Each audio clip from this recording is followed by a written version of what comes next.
பெரியாழ்வார் யசோதை கண்ணனை பார்த்து சொல்கிறாள், இந்த உலகத்தை படைத்தாயே அதுவே நீ எங்களுக்கு செய்த பெரிய உதவிப்பா.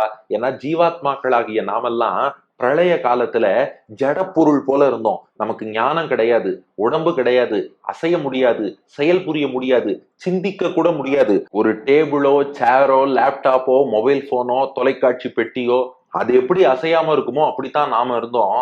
ஆனா பகவான் என்ன பண்ணாமா, இவாள்லாம் இப்படியே இருந்தா இவர்களால் உய்வடைய முடியாதே, முக்தி அடைய முடியாதே, இவாளுக்கு ஒரு பிறவி கொடுப்போம், ஒரு சரீரம் கொடுப்போம், நல்ல ஞானத்தை கொடுப்போம், வேதங்களை கொடுப்போம், அதை உபதேசிக்க ரிஷிகளை கொடுப்போம், அதை விளக்க ஆழ்வார்களை கொடுப்போம், ஆழ்வார் பாசுரங்களுக்கு அர்த்தம் சொல்ல ஆச்சாரியர்களை கொடுப்போம், நாமே அவதாரம் பண்ணி உபதேசம் பண்ணுவோம்னு நாம் உய்வடைவதற்காக உலகு படைத்து. அதான் ஒரு கவிஞர் சொன்னார், உலகம் பிறந்தது எனக்காகன்னார் பாருங்க. அது நம்ம பெரியாழ்வார் பாசுரம் தான். ஆமா, நம்ம ஒத்தொத்தரும் நன்னா சொல்லலாம், உலகம் பிறந்தது எனக்காக, இந்த உலகத்தை பகவான் படைச்சது நமக்காக, நாம் முக்தி அடையணும், இந்த பிறவியை நன்னா பயன்படுத்தி கொள்ள வேண்டும்ங்கிறதுக்காக உலகத்தை படைத்தான்.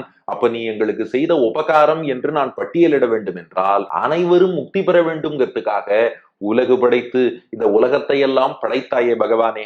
படைத்தது மட்டுமா, படைப்பு சுழற்சி என்பது போய்கொண்டே இருக்கு. அடுத்து பிரளய காலம் என்பது வருகிறது. இந்த பிரளய வெள்ளத்துல மூழ்கி ஜீவாத்மாக்கள் தத்தளிக்க கூடாதுன்னு சொல்லி ஒரு ஆலமரத்து இலையிலே குட்டி கண்ணனாக வந்து எல்லாரையும் விழுங்கி உன் வயிற்றுக்குள் வைத்து காத்தாயே, இதுவும் நீ பண்ண அனுகிரகம் தானே. இது ஏதாவது நாம கேட்டோமா? எனக்கு பிறவி குடுன்னு நாம கேட்கவும் இல்லை, பிரளய காலத்துல காப்பாத்துன்னு கேட்கவும் இல்லை. கேட்காமலே அவ்வளவு செஞ்சப்பா, தன் வயிற்றுக்குள் வைத்து எல்லாரையும் ரட்சிக்கிறான் பகவான். அப்புறம் யோசிக்கிறான், நம்ம பெருமாள் வயத்துல இருந்தாலும் அது மோட்சம் கிடையாது. ஏன்னா அவரை அனுபவிக்கணும், கைங்கரியம் பண்ணணும், கர்மா கழியணும், அப்பதான் மோட்சம். அப்ப பாக்குறான், இல்ல இவ வைகுண்டம் வரணும், படைப்போம்னு படைக்கிறான். அப்ப பிரளயத்தையாவது வர வைக்காம பண்ணிடலாமேன்னா அதுக்கு ஒரு காரணம் இருக்கான்.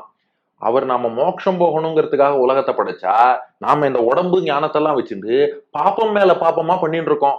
பெருமாள் பாக்குறார், இவன் என்ன சொன்னாலும் திருந்த மாட்டேங்கிறான், இவன் பாப்பத்துக்கு முற்றுப்புள்ளி என்னன்னா கொஞ்சமாவது இந்த பாப்பத்துக்கு ரெஸ்ட் கொடுக்கறது தான் ஒரே வழின்னு சொல்லி உலகத்தெல்லாம் பிரளய கடல் சூழ வச்சு நம்மளெல்லாம் பழையபடி அப்படியே இனர்ட்டா, ஆக்டிவிட்டியே இல்லாமல் இன்ஆக்டிவா மாற்றி கொஞ்ச நாள் ரெஸ்ட் கொடுத்து பார்ப்போம், அப்புறமாவது திருந்தரானான் பார்ப்போம்ட்டு பிரளயத்தை உண்டாக்குறானா. பிரளயத்தை உண்டாக்கிட்டு சரி இப்ப படைத்து பார்ப்போம்னு மீண்டும் படைக்கிறான். மீண்டும் படைத்தாலும் பழைய வாசனை நாம மீண்டும் தப்பே பண்றோம்.